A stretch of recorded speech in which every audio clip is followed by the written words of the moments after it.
We are here with the handsome and talented Mr. Zach Cooper, bassist from Coheed and Cambria. We are here because I asked my small army of bassists on Instagram what they would ask you if they ever got to meet you. And we are here with you. So I compiled that list of 10 questions. I have them here, and we're going to ask you the questions today and see what we come up with. See what I have to say? Yes, see what you have to say about this. All right. So, without further ado, we'll jump right in. Sure. Cool. All right, from @ChrisWhiskey on Instagram, he wants to know if you could go back to your younger self. If you could go back to your younger self, what would you tell him to do differently, either with mentality or playing or gear? Could be anything. Could also just be non-bass related. If I could tell my younger self anything, I don't know. I don't know that I would do much differently. That was fantastic. We're gonna keep that. That was the best. I kind of have. That was so awesome. I love it. I kind of expect that to happen a couple more times. That was the best thing I've ever. That was like, he was like, I don't he even saw care. it too, and he was just like, I'm going straight through. I don't care. I want to be in this interview. I'm a part of it. What is this? A couple bassists? I don't care, man. Yeah, that's what it is, man. Bass player. It's like, you know what? I'm gonna stomp all over them. I don't care. Right there. That's, you know what? It's part of the. It is a beautiful. We're just here on the streets of Portland, Maine. It's great. Just two bassists. Okay. This is so on brand. It hurts. I love this. So yeah, my younger self. I probably, one thing I would say is I don't know, man. I mean, I feel pretty fortunate to be where I am, and I feel like if I did anything different, I might end up somewhere different. Yeah. So I kind of like all the stuff that I did wrong because it helped me. It informed better decisions later on, and I guess the only thing I would say is like maybe exercise more and don't eat so much junk food. That's probably what I would say. Which is kind of, I don't know, it's silly and stupid, but nothing like in terms of how your life played out or like, No, I feel I'm really happy where I am, and I don't think I'd want to change that. Nice. Yeah. You seem like a very happy fella. Yeah, pretty happy. Nice. Yeah. My follow-up to this is, what would you tell, because we got bass nerds here, Yeah. right? What would you tell your 28 or 29-year-old self when you were playing in like the casino realm for a hot second there? What would you tell him in terms of pedals? Like less is more is less, get this way sooner? I would tell him, so I worked in a music store and I had access to like all this awesome stuff, like either like new stock that was coming in the store or like sometimes really cool used stuff would come in. And I had worked at the store for probably about 7 years. And in that time, I kind of got a little bit like, I guess maybe jaded about gear, like, whatever. I would probably go back and tell him like, hey, this stuff is cool. You should pick it up now while you have the opportunity to grab it and like do it now. Instead of like, now I'm like, man, all these cool things that are really expensive now weren't that expensive back then. I should have gotten them then. Yeah, because, no, you're good.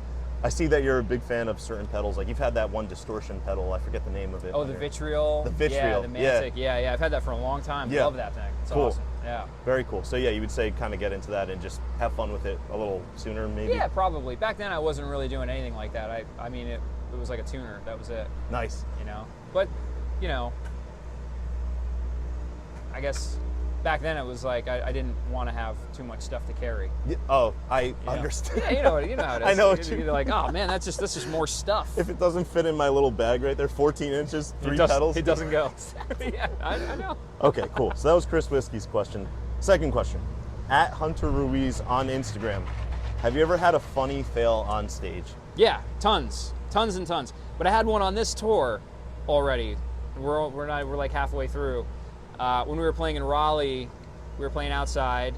This is Red Hat Amphitheater, I think it's called. And it had rained. The stage was slick. It was like an ice rink up there. Like, everything was wet. And I got a little excited, moving around and jumping around and everything like that. And I slipped and I went down hard. Slammed my elbow, hit my head on the corner of a ramp. It was a whole thing. It was like... During like the set? Right smack dab in the beginning of the set. Like not even that far in. It was like, bam. And then I'm like wondering, is my head bleeding? Am I okay? Like, and after that song ended, I ran over and had Claudio's tech, Kevin. I was like, yo, is my head cool? Like, am I bleeding? And he shines a flashlight. He's like, no, you're good. Get back out there. I was like, all right, let's go. Oh my gosh. And this then is like in after the middle of the song? Yeah, it's like right in the, well, when the song ended, I went over and got, I was like, hey, is it cool? I don't know what's going on. Am I bashed up? And he was like, no, you're good. And then after the show, between the set and the encore, I went over and our tour manager, I was like, hey, flash a flashlight in my eyes, see if I have a concussion. And he was like, oh yeah. So he checked me out and he's like, no, you're good. Good enough. Good enough. Yeah, exactly. back. I mean, it hurt, but it was good enough. That's got to be scary, man. Yeah, it happens.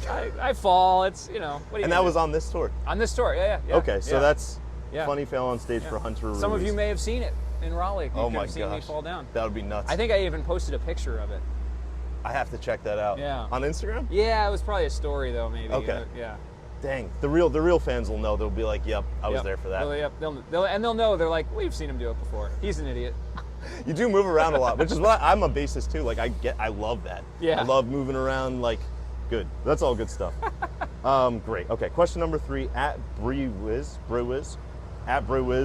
on Instagram. What is your McDonald's meal let's say if you had to go to McDonald's? I'm not sure if you're a McDonald's guy. Yeah. So I try not to eat it anymore. I really try not to. But when I do, if I have to, it's the most basic.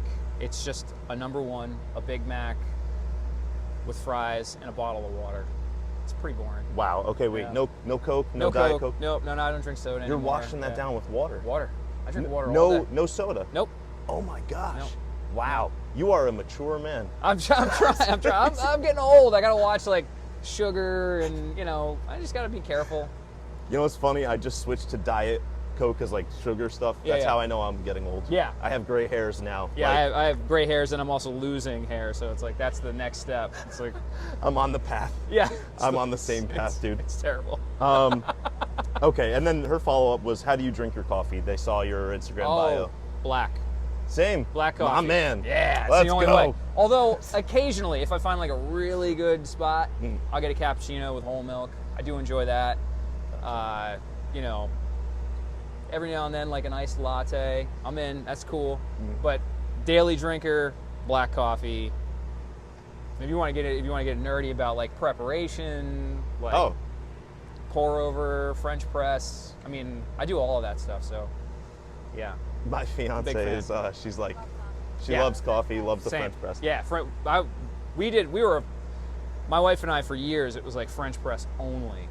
But then we started, it's like, it's a little much for her, especially when I'm on tour, getting the kids ready, and like now she's got to deal with all that stuff. So we have a good drip machine that we use. Does she drink coffee the same way, black? Like my fiance does, like almond milk. She does sometimes, but she does like a splash of some kind of cream. I usually pick on her sometimes because she'll have like chocolate chip flavored creamer or like super brownie fudge, whatever. I don't know, peppermint mocha, and I'm like, always got to do something to it. Yeah, That's what I always give my fiance the same. And I love her for it. It's awesome. But it's hilarious. I just like, I go to Starbucks, I'm like, black small coffee. Yeah. They're like, okay. Yeah, usually it's so funny. Sometimes when I order that at Starbucks, they're like, did you want sweetener? And I'm like, no. They look at you like you're. At least they look at me like I'm a serial killer. Yeah, I'm it's like just the coffee in the cup. That's all I want. And there's like different types. I'm like, whichever one's black. Yeah. I usually do the blonde roast at Starbucks, and then sometimes I don't have it, which is always a bummer. Oh, interesting. Yeah, they'll be like, oh yeah, we don't have it. We only have the Pikes, whatever Pike. What is it? I don't know. I honestly tell them to surprise Pike Place? Is that what it? I don't know. Pike Place. There's so many venti. I'm like black. Yeah. Whatever size. Yeah, whatever it is. Yeah. But I will try the what was that? Blonde. Yeah, whatever they have for a blonde roast. Like their regular roast is roast. like the Pike Place, I think, and then like, sometimes they have a dark roast and sometimes they have a blonde roast. Okay. And gotcha. So yeah, whatever it is. Cool. Also, if you guys are seeing people walk through the shot, we are in the streets of Portland, Maine right now.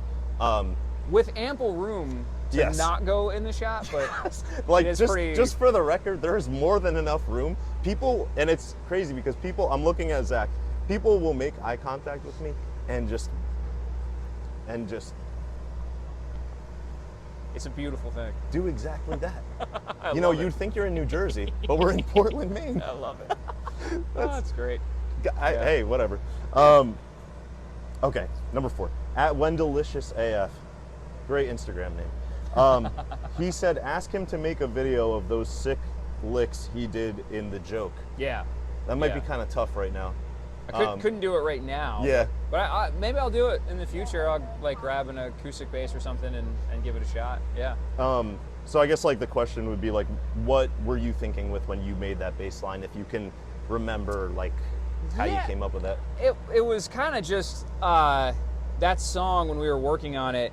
It was during the pandemic, and we were doing everything remote and just like sending stuff around, and I had gotten it with Josh's drums on it, and Josh is playing all this really nasty, slick stuff and super kind of active. Like Josh was playing a lot of cool fills, and I was like, I'll just like mess around and play some cool stuff, and that was just a lot. Like the one, especially I don't know if what they're talking about is the second verse, that thing that happens. I don't know what I was thinking. It was just kind of like, I'm just gonna throw this at it. We'll see what happens, because doing things remote like that, I would send in like a track or whatever, and Zach Cervini, who produced the record, would like sometimes chop stuff up, or he'd be like, oh yeah, I like this, but I'm gonna put it over here. It's like, okay, cool, whatever, Nice. And sometimes I'd get stuff back, and they'd be like, hey, maybe like every now and then it'll, you get notes back, and sometimes I'll send stuff and expect to hear like, hey, maybe a little less, man. Maybe don't do that. But nobody ever says that. They're always like, yeah, that's cool.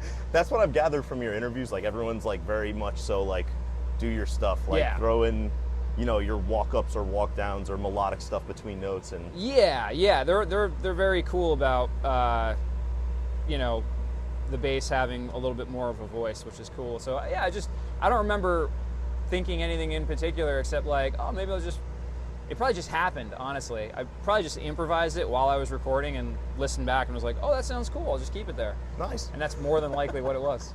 I'm the same way. Yeah, that's... I'm like, I don't know what that, I don't know, it might have came from like a mode I learned one time or whatever. Well, I know what it is. I could break it down for you exactly what it is, but like, it wasn't like planned out, like, let me work this thing out. And really what ends up happening 9 times out of 10 for me is I'll just improvise, and then if it's cool, and then I'll just figure it out. I'll look at it and say like, what did I do? What was that? And I'm like, oh, okay, cool. It's this or whatever. I see. That's just that line, that wacky like thing in the joke it's just 90% of it is just like a G pentatonic, like minor pentatonic thing. It's just Be made to I sound put cool. a little sauce on it. Yeah.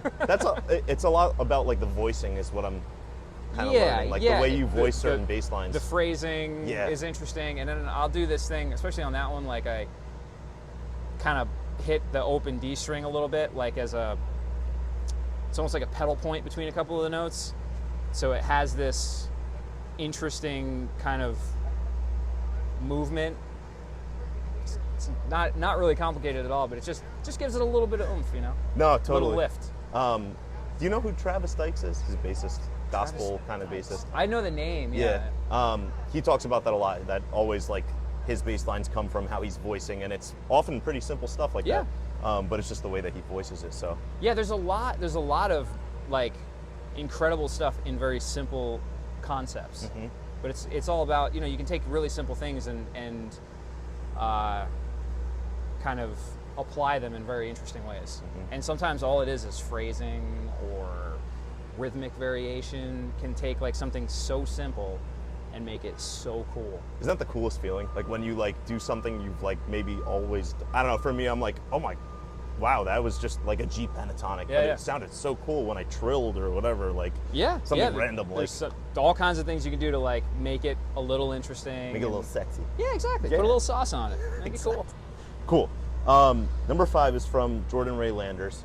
Shout out to Jordan Ray Landers also. Yeah. He makes amazing pedals. Big Booty Judy. We got to get one in your hands, dude. I'm using it on this tour. Are you? Yeah. Get out. Yeah. I saw that because Jordan and I follow each other and have talked a bunch, and so that when he asked that question, it popped up in my messages. And I was like, wow. Oh, so I actually responded to him and was like, I answered his question to him, but I'll answer it on camera too. Okay, cool. Wow. But, Wait, then, that's nuts. Yeah, and then I told him, I was like, also, dude, the Big Booty Judy is getting a workout on this tour. Like, it's on for entire songs. Like, do you do the rat or super or turbo? I do the turbo rat. So do I. Yeah. With the blend a little bit more, like, you know, with a little bit more of the fundamental, but it's still like dirty and mean. More like having it at like 3 o'clock. Yeah, it's kind of like around 2 o'clock. Okay, yeah, that's how I will do it too. So yeah, I do the same thing. Blend more so on the clean side, so it like doesn't just completely lose the low you don't end. lose all that low end. Yes, Exactly. yes. But it kind of like dirts up and like gets real snarly and mean, and yeah, I use it that like makes me so happy. it's crazy a lot. Yeah. And I use it at like church and in casinos and weddings, Yeah. which I don't want to say like it, you know, it gets some looks, and some people like just mean mug like that. Yeah. It makes total sense for Coheed. Like It's awesome. Yeah, so it's a monster. That's It's amazing. Super versatile too. Like you can use it in a bunch of different ways, and it's Oh yeah, you could kind of turn it into like a fuzz type of thing. Yeah, this just turned into a commercial for the Big Booty. It really did. Shop there now. Yeah. Back burner. Exactly. Jordan, like sponsor, pay us, do something, man. Come on. No. Something. Put me on salary. Okay, his question is, do you write and track all bass on the albums, or are you solely a live player? I do. I write the bass lines, or like bass parts, I guess. I don't write the songs. Claude writes the songs, and sometimes Travis is involved in that. But I always come up with my parts. I record my parts. Yeah. The last 2 records, I recorded everything myself at home because we did it all remote. But yeah, everything from the Afterman on, when I came on board, I'm on those records. Nice. There's one song that, it's funny, people always say this to me, Number City, which has like, starts out with a like fuzzed out bass line. People love it, and I get compliments on it all the time. It's actually not me, it was Claude. Claude wrote that on like a, kind of like a weird, cheap Hofner style bass with a fuzz pedal, you know? What's up, Wolf? Buddy, you guys busking? Yeah, we're busking, man, you know? So he wrote it on this like, this bass, and it had this like cool, distorted, like fuzzed out kind of tone, and he came up with that line and then like recorded it and then like kind of wrote the rest of the song in the studio, and then I came in to track the bass, so I did like the choruses and the bridge and everything like that. And I remember the producer on the record, Mike, was like, you know, let's track the verse. And he's like, I really like the sound that we have on there that like Claude got. And I was like, cool. So I did some stuff. I playing the same line but getting a different sound. And I was like, I don't need to play over it. This sounds perfect. Just keep it. So people are always like, that bass line. I'm like, yeah, Claude did awesome. It's awesome. But that's the one song that I didn't, you know, play the whole thing, but it's funny though, because like isn't that how the world works? It's everyone's like, oh my gosh, like it's like on some, like you said, like some random bass like with some crazy fuzz, and it's like, that was so profound. You're like, thanks, our guitarist did it. Yeah, our singer did it. Yeah, like no, not in a bad way. No, right. No, like, not in a bad way. Oh no, like I will take all the credit. Yeah. Oh no, I won't. I tell people, I'm like, oh, that was actually Claudio. Like, it's really cool, you know. Yeah. I don't have like an ego about it. I don't really. It doesn't. You know, I'm not like. I would take all that credit. Oh yeah. I'd be like, oh yeah, thank you. I can't do that. I can't take any credit. You're a good guy. I just can't do it. I'm like, I would never want to do that. Good for you, man. Good for you. I'd be like, yes, I wrote that. Thank you. But yeah, so I've played on all those records from the Afterman on, and write my parts, and you know, it's cool. That's how you like audition too, right? Like they were like, hey, come to the studio and let's see how this goes. Yeah. When I auditioned, it was on the Afterman record, and I like went to the studio, and it was literally like, here's a new song. And it was this song, Domino the Destitute, that we're playing tonight. And it's like a 7 or 8 minute long song. There's like all these crazy parts. And they were like, they pulled it up, and we got I plugged into an amp. We got a sound in the, the studio. And everybody just hung out and watched, and they were like, okay, do something cool. And I was like, oh, all right, this is, no pressure. I can't imagine how, like, I would be so nervous. It was pretty nerve-wracking. Like people just watching you, like you're like, oh gosh, yeah. Yeah, and it's like, make it good. You're like, oh, okay, cool, yeah, I'll try. Very different, but a little bit similar is when I auditioned for my wedding and casino band. The singer was like, man, it was like during their peak like wedding season. They were like, hey, like we can't find time to like have you come in and like practice in a room. They're like, just show up to our gig on Friday, like on stage. And like it was like at a bar, like but it was like a busy college summer bar, and they pulled me on stage and did 3 or 4 songs. And he announced to the audience, he's like, hey, this bassist is auditioning for our band. If you guys don't like him, like, let us know. And I was like, oh my God, like, oh wow, this is a little weird. I've never been more, but like, I can't imagine what it's like just sitting in like a room and they're like, yeah, let's see what you can do. And it was funny because Claudio's wife, Chandra, was like, oh, do you care if I film this? Like, she's got a camera, and I'm like, yeah, sure, go ahead. Yeah. Like, I hope you guys keep me. Yeah, like, well, so you guys can watch and see how much I suck, and then laugh about how terrible I am. But here we are, man. Yeah, no, it's awesome. It's cool. It's cool. It's a cool experience. It was a cool experience. It was it's awesome. That's so cool. This question is from @Vanessa Pellegrino. That's my fiance. She's behind the cameras. Oh. Yeah. Hello, Wuggies. She wants to know what your favorite post-concert meal is, but what I want to add is if you couldn't eat pizza, because we know you're a pizza guy. I don't mean to stumble you there. No. That's okay. Because I have an answer for you. Okay. Historically, it was pizza, right? Recently, a lot of times we do Thai food after the show, so we'll get Thai. But even more recently, like this tour, I'm trying to not eat so heavy late at night. So most nights I don't eat after the show. Really? Yeah, I'll have dinner before the show at like normal human dinner time, 5, 6 o'clock, 6:30 maybe sometimes. I'll eat a light dinner and then play the show. And then if I'm hungry after the show, this is going to be really crazy. This is my new thing. All right. If I'm much to my wife and my kids' chagrin, I guess. Like if I'm hungry after the show, I'll eat a tin of sardines. Wow. Yeah, it's awesome. That's like for like the sodium and protein and all the stuff that like you need. Yeah. With that. Wow. Yeah. Huh. Maybe I'll start eating sardines on my way home. I got claws on them now. I got everything. People are getting into it. That's like my afternoon snack. Oh, too. they're like doing that too. Oh yeah, I got them on the rider. We get boxes of. We get them all. It's pretty wild. Yeah. That's Our bus amazing. driver's eating them. Oh yeah. Man, your wife is lucky because like she doesn't get the sardine breath after maybe most nights. Well, right? Like, now, yeah, because I'm on the road. But when I'm home, I'll eat them like in the afternoon. Like that's wow. She'll know. Like she'll come home and she'll be like, "Oh God, you had sardines." Oh, I'm like, sorry. It's not on my breath. It's just in the air in the kitchen. Like, I just eat them out of the can or out of the tin with a fork over the sink. I'm just like, You're like, just trying not to bother anyone. Yeah, I just don't want to. I'm just here trying to eat my sardines. I'm trying not to make more dishes.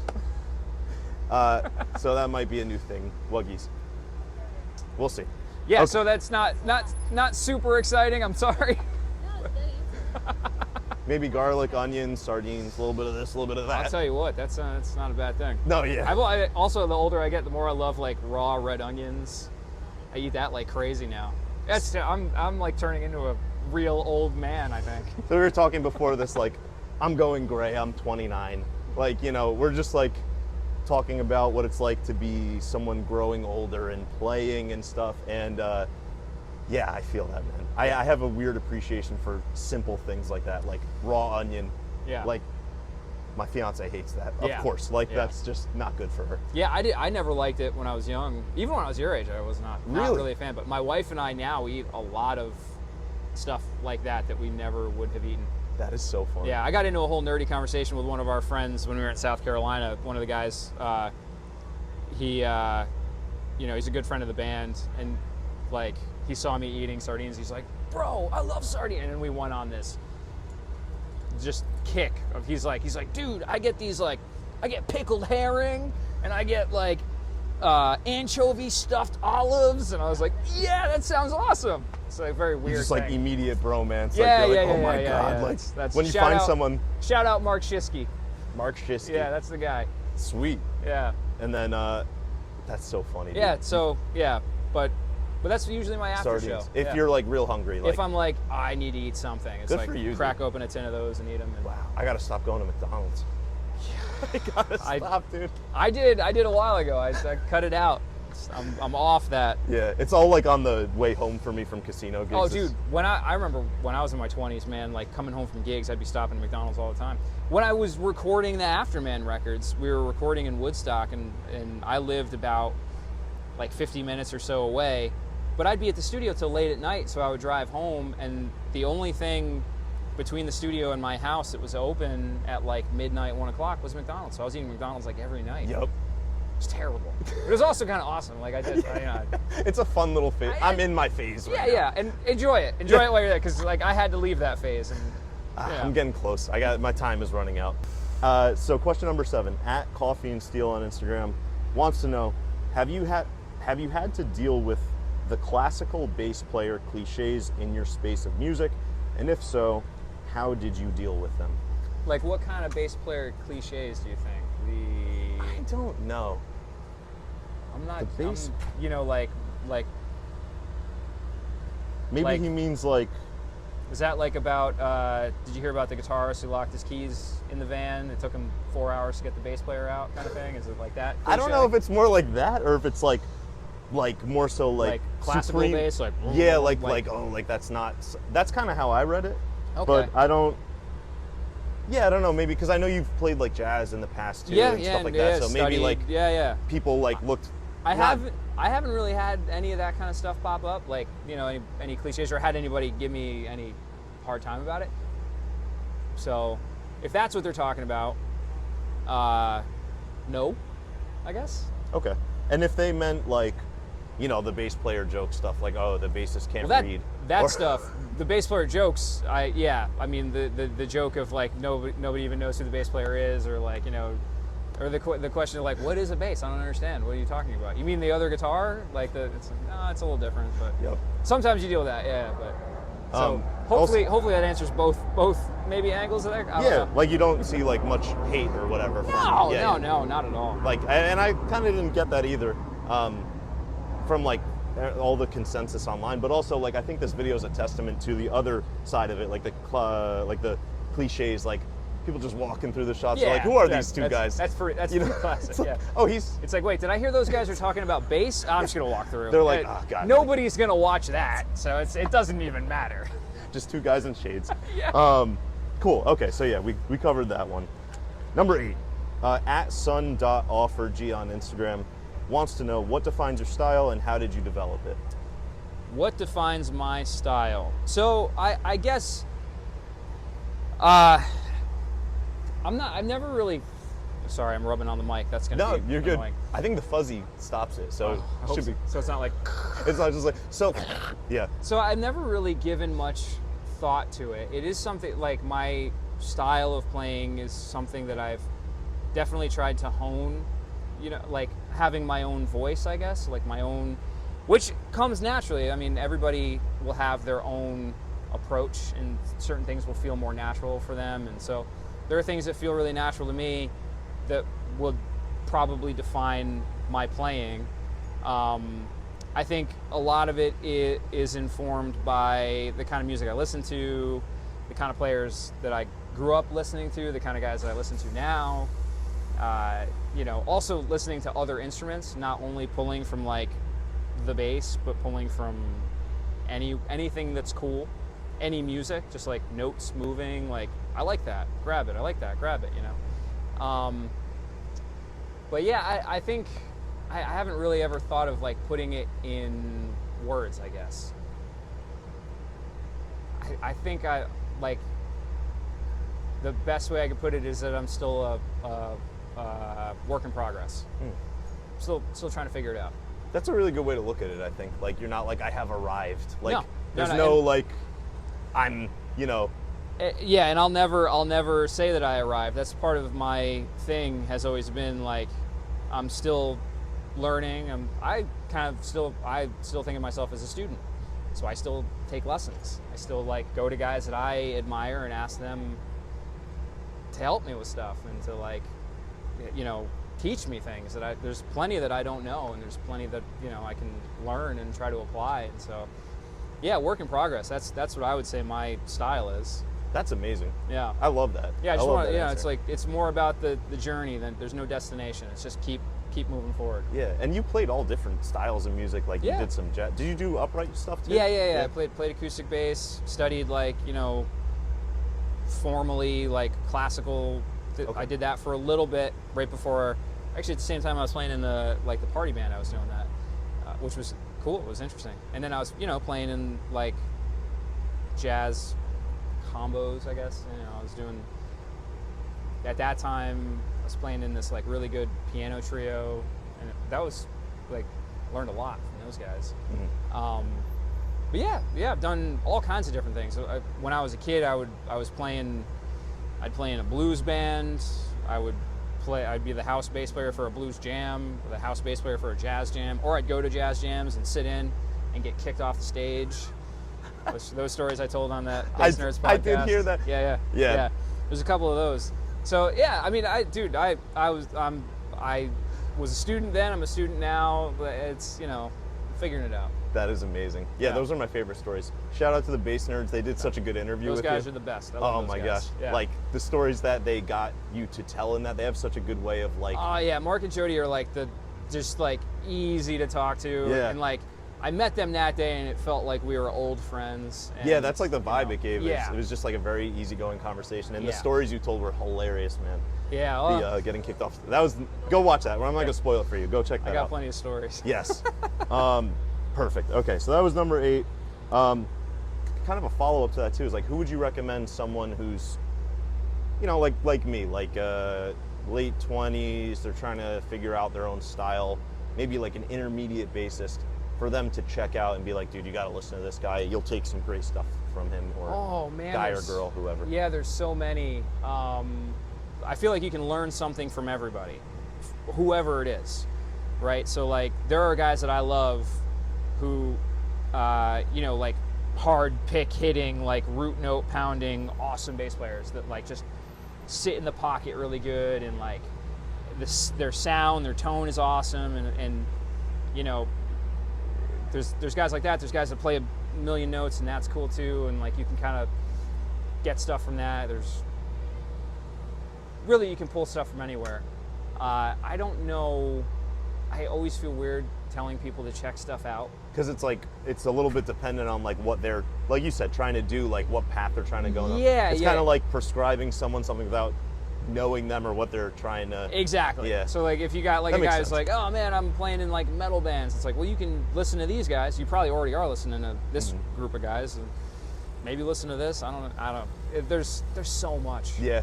Yeah. So this answer, I don't know. It's kind of an idiot. No, you're giving rambling here. It makes a lot of sense, man. It's like you can't just prescribe. Like you don't know what people are trying to do. Like what genre, where they're trying to go. Are they trying to do this, that? Like it.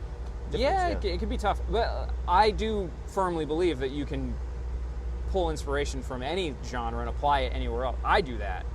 I'm pulling inspiration from all over the place, and like it gets funneled somehow through my ridiculous thought process into Coheed, which is cool. Like there's all these like weird things that pop in, and I think that can make things really interesting, especially if you're pulling from other like genres, other kinds of sounds, other kinds of like music, and there's all kinds of things that you can kind of grab from all over the place. But and you can hear that too in your bass playing. Like you can hear influences from different stuff. It's very, like, I would describe your bass playing as melodic.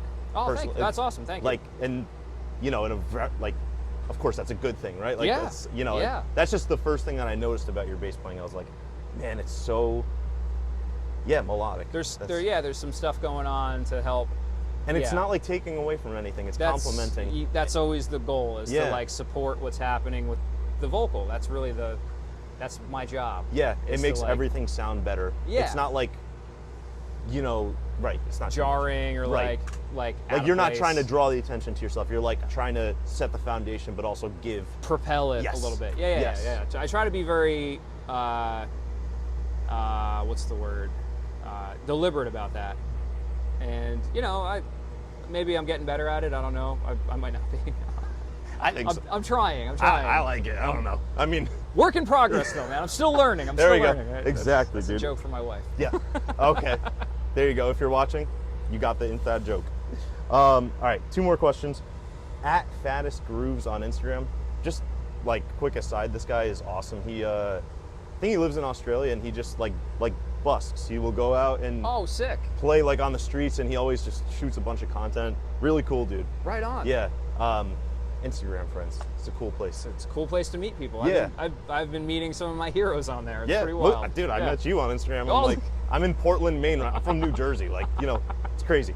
So yeah, cool dude at Fattest Grooves wants to know, how do you get traction in the industry as a bassist?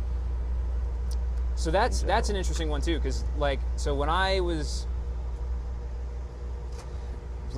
kind of got to this level or this kind of place with playing, the industry was very different. The landscape was very different. When I was coming up, it was like you're playing a lot of gigs, which these are things I think are kind of transcend time and maybe social media and all that kind of stuff. But like playing a lot of gigs, playing a lot of styles, I think will help. I think that just makes you easier to hire for different styles if you have some experience doing all these different things. So then you've got more pathways to kind of get somewhere. I think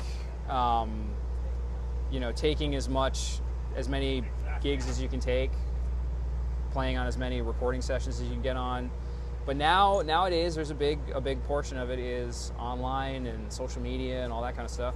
People are filming a lot of content and that kind of thing, which is definitely helpful.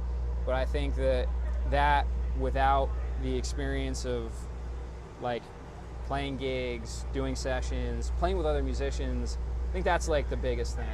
So you got to kind of have I think, and this is just one guy who is so disconnected now. I'm in my 40s. No, you're doing the thing. You're doing the thing. I have kids. I'm not really in that world anymore. But I think, from what I can see, having a good amount of both of those kind of happening, the social media presence, the social media connections you can make with the real world, real life. You're playing with musicians, you're playing gigs, you're writing music, you're collaborating with people. And I mean, really, you just got to be kind of stubborn and keep pushing and keep going. And a lot of it is as you go, you meet more and more people, and as you meet more and more doors start opening up, and you never know where they're going to lead. So it's kind of, that's a big part of it. And so I think both of those things will help, playing live and social media and stuff like that. Yeah, coupled together.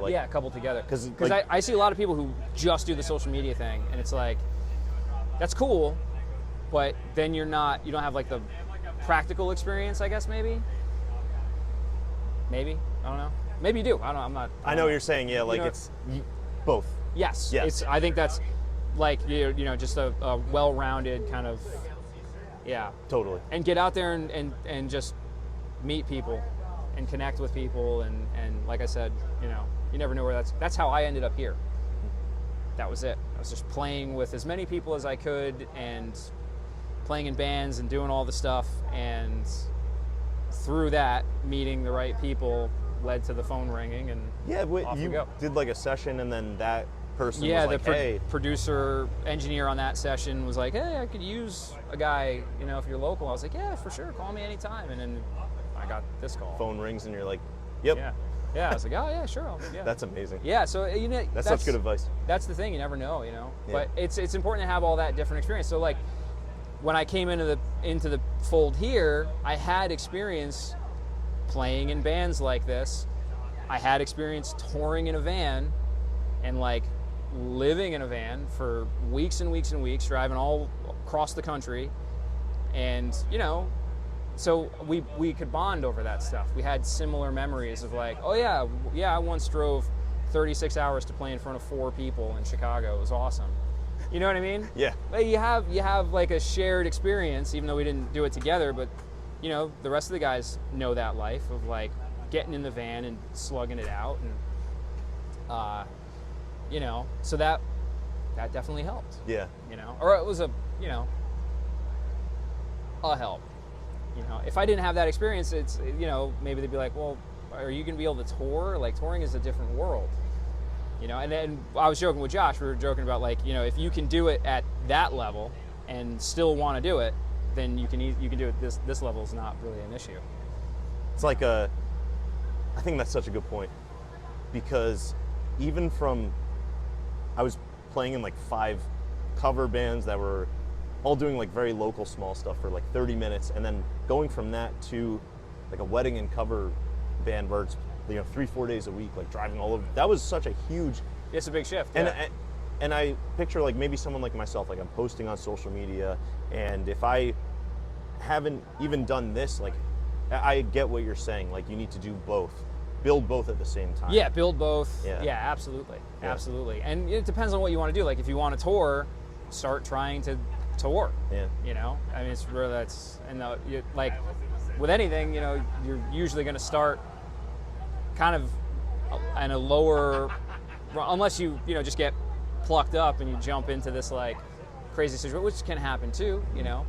But it's helpful to have that kind of experience. Yeah. To like get on a bus and like do that if that's what you want to do, and if be that's like, what you want to do. And if you get in a van and you spend 6 weeks living in a van with 3 other dudes and you all smell, and you can't remember the last time you showered, and it's the summer, and you're loading and unloading your own gear because it's just the 4 of you every day, you know, you learn pretty quick. Like you're either like, yeah, I really want to do this. You're like, I'm going home. This sucks.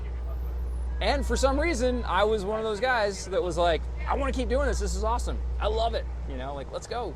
So that was like, in that moment, you were like, oh yeah, like without a tech, without someone to help me get myself. With nothing. It was like, this is what I want to be. This is what I want to do. And it's going to be even better when I, you know, like if I get to do that on a bigger stage. It was always like, I want to just keep pursuing that. I want to travel. I want to play. I want to do that. Yeah. That's what I always wanted to do.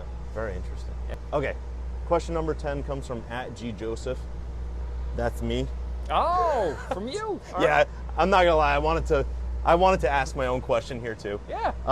And this is something that I just made a video about, and like it sparked some crazy controversy on YouTube and Instagram about like, it's a bass nerd thing. So at this point, like, if you're not a bass nerd, it might be a good point to leave the video, because this is a whole other topic. Okay. But okay, my question for you and the people want to know, how do you maintain low end and body in your bass, you know, your live bass sound? Mm-hmm. How do you maintain low end and body in your live bass sound as you go across the fretboard and up and away on the fretboard? Is it EQ? Is it compression, strings, pedals? So yeah, I don't really use a compressor like in my signal chain. I don't. My signal chain is actually pretty simple. Passive bass.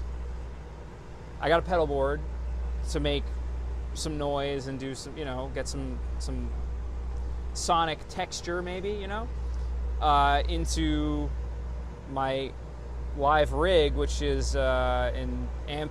It's a Aguilar DB751 and the 810 cabinet. And the way I set it is it's flat. It's just flat EQ. That amp is so powerful. The volume is like it's off, and then it's like just like you just kind of like breathe on it, And it blows the roof and it's off. like, whoa, it's huge. So that's definitely helpful. That amp is so powerful. A big part of it, honestly, so that sounds good for like coming out of the cabinet. Sounds great. It's like really even. It's great. Like, you know, I don't feel like I ever lose out on anything if I play higher, or if I'm even playing like, if I play chords or anything like that. Like everything speaks pretty cleanly. Part of that is the bass is set up really well. It's like, you know, just no dead spots. It's like all pretty comfortable. There's no issues there. I'll move this for you. Sorry. And No so dead spots or anything. yeah, so that's cool.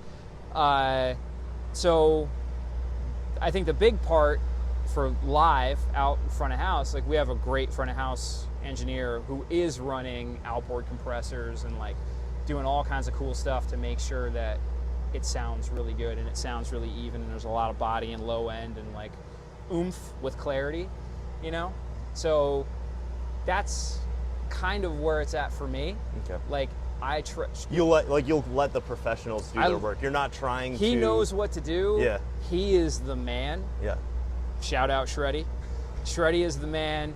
I just trust him. Yeah. I know that he's gonna do what's gonna sound good, and I don't really worry about it. See, that's the tough thing about like someone who's in a situation like myself, or like most beginner to intermediate basis. Like, we usually like, we won't have like a sound guy who's like, who knows, oh, he's using this with that, and I know how to make it sound good in here and who there. has time to dial it in. Like, we'll spend time in rehearsals, and he's dialing it in, like making sure everything sounds cool. Yeah.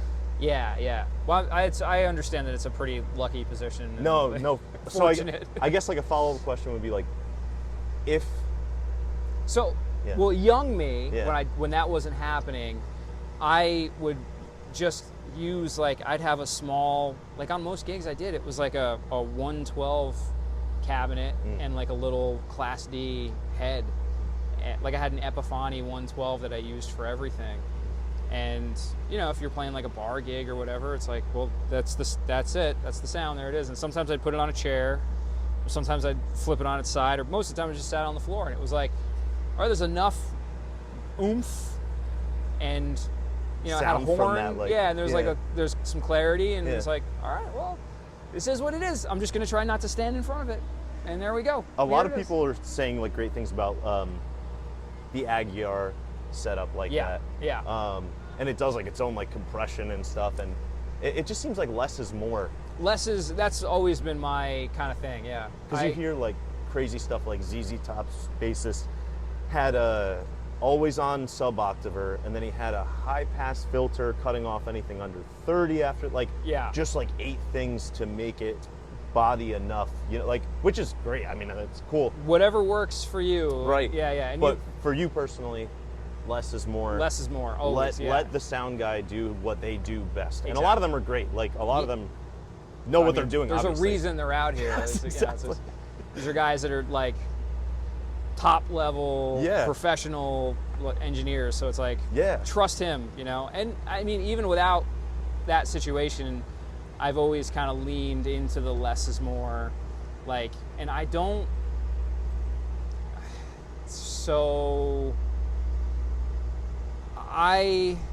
if it's not perfect, I don't sweat it. I'm not worried about it like being just right or just perfect or this, that, whatever. Like, it doesn't need to be that. Yeah, like, it's okay to not. Yeah. Like, everything doesn't have to be dead even. Every night's not going to be perfect. You know, it's like, it's just, it's all right, you know? I think that's a really good, it's a refreshing thing to hear from someone like you that's like, less is more.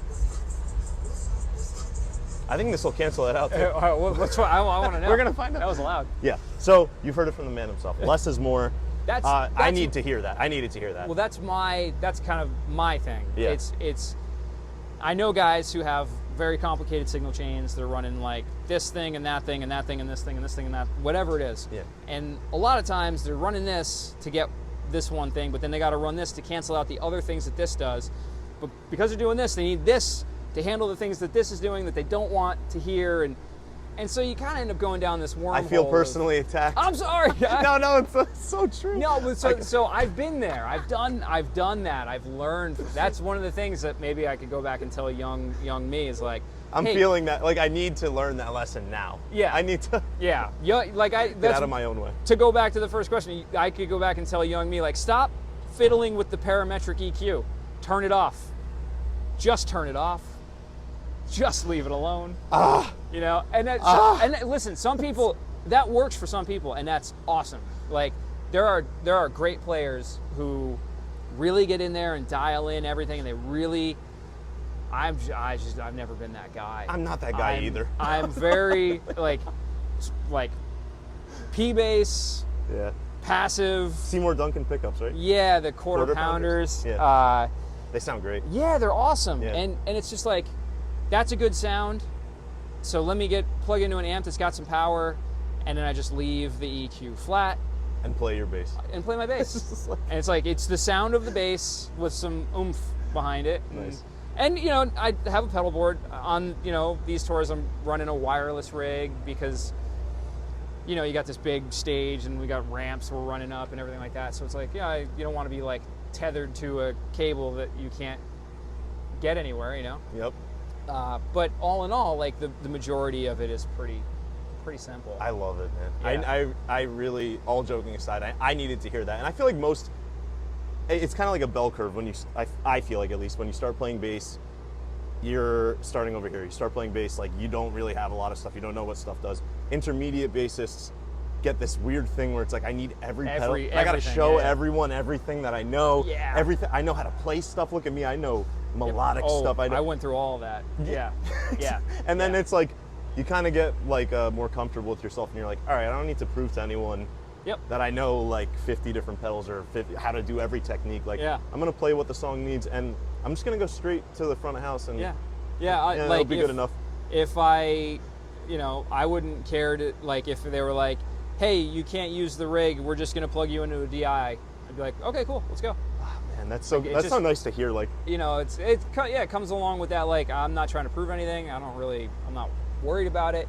If the song calls for me playing whole notes, I'm there for it. Let's go. Yeah. I'm gonna make them feel really good. I want them to sound really good, but I'm not gonna, overcomplicate it. Yeah, there's no reason to. Yeah. With like what you're doing or what you're using or whatever. Exactly. And obviously, like, you want things to be good. You want to, spend some time and dial some stuff in, and I did that stuff. With if you look at my career, even just in this band, there's been like some gear moves and some switches and some stuff, but when I find something that works, I tend to just lean into it and like really stick to it, because if it ain't broke, I feel that way from watching you and learning about your bass playing with P basses. Yeah. I know you've tried a couple of different out, and I see like this Yamaha. Did you take the bridge out, or is that like a signature? Yeah, it's a custom bass they built Custom? for me. Yeah. I gotta get a hold of that. Yeah, so that's gonna be the next order, Sweetwater. That'll be probably bought right after this. There you go. Seymour Duncan pickups. Oh, they're great, man. Those quarter pounders are the bomb. But like, yeah, the Yamaha bass that they built for me has, said just the the P, no bridge pickup, and just one volume knob. The big, that's like, I know that's like your thing. Put like the stupid knob on it. I love that. Yeah, is that like for people to buy, or is that like? No, it's just they like, Yamaha's been really good to me over the last like year or two. They hooked me up with one of the BBP 34 basses to check out, and I brought it out and played it and was like, this thing's awesome, and I was using it all the time. And then Scott, the artist rep there, was like, oh, I got another one, and I was like, yeah, sick. So he sent me another one, and then he was like, I was using them all the time, and he was like, hey, we want to build you one. Like, what do you want? Whatever you want. And I was like, oh, cool. So I just like talked to one of their master builders, this guy Raphael, who did a phenomenal job on that thing, and he just bounced some stuff back and forth, and he built this awesome bass. And that's so cool. That's like 90%. I only play 2 songs on a different bass on this. And it's like for different tunings, right? Like it's, different tunings. Yeah. You're mostly EADG. Yeah, it's just standard. And then one is like BEAD, right? I have a bass that's tuned BEAD that's out, but I'm not using it in this set. Oh, okay. And then I have a bass that's a half step down, and then but the one that I play the majority of the nights in standard with a hip shot bass extender, like the D tuner, to get down to drop D and stuff like that. Okay. Yeah. Very that's cool. A thing. Anything else for the people watching this? Bassists. It could be anything. I know we've been chatting for a while, dude. I was hitting up was hitting up Zach. I'm like, yeah, man, it'll like 10 minutes. Here we are. Like, and I love it, man. I could sit here and talk to you for days, but I know you have a show to play and stuff, and you know, it's also like 85 degrees. It is warm out here, so, yeah. Dude, yeah. I am. Dude, it's I funny. am drenched in sweat right now. Our last show, we were in Saratoga, New York, Saratoga Springs, and it was cold there. And I figured, oh, we're heading north to Maine. It's probably going to be even colder. And yesterday we got here for a day off, and I woke up and got off the bus, and I was like, oh, it's hot. I got to go back in and like change. It was so nice yesterday. It was like, oh my gosh. Like, yeah, it's hotter than like, we're from Jersey. Like it's yeah. Is it hotter up here than it is down there? Right now? Yeah. Really? Oh, man. yeah, What's dude, up, yeah. Maine? Come on. That's what I'm I saying. get the memo. They're so far north. I know. But dude, seriously, thank you for doing this. This Absolutely. was like very, very helpful for all the bassists that are watching and non-bassists too. But of course, like this is for our people. Yeah. This is for the. Yeah. You know what I mean? And some of them will be like, oh, that guy's pretty cool. And some of them will be like, that guy's an idiot. I don't know. He doesn't know what he's talking about. No, dude, you know, like from the consensus I get, everybody loves you, man. Like, oh, that's very kind. and you're That's just very such a kind. nice guy. It's really been great just hanging out with you and chatting. So Yeah, it's been a lot of fun, man. Yeah. Thanks for having me. I'm glad we got to do it. thank you for having me, dude. This is Zach Cooper. We are in Portland, Maine. Go check him out on Instagram, Zachary A. Cooper, right? That's me, yeah. Yep. Yeah. And that's it. Oh, and this is on YouTube. I always forget. I'm a bassist trying to do YouTube. Yeah. Subscribe and all that, so that I don't have to go work a BS corporate job. Please, I need this. I need the help. So yeah, if you want to see more stuff like this, subscribe and like and all the good things. And at GC Jams on Instagram, Zach A. Cooper, Zachary A. Cooper on Yeah, Instagram. it doesn't. Yeah, if you find me enough. cool, if you It'll don't, come that's up. all right too. But yeah, thank you again, man. Absolutely. And Absolutely. excited to see the show.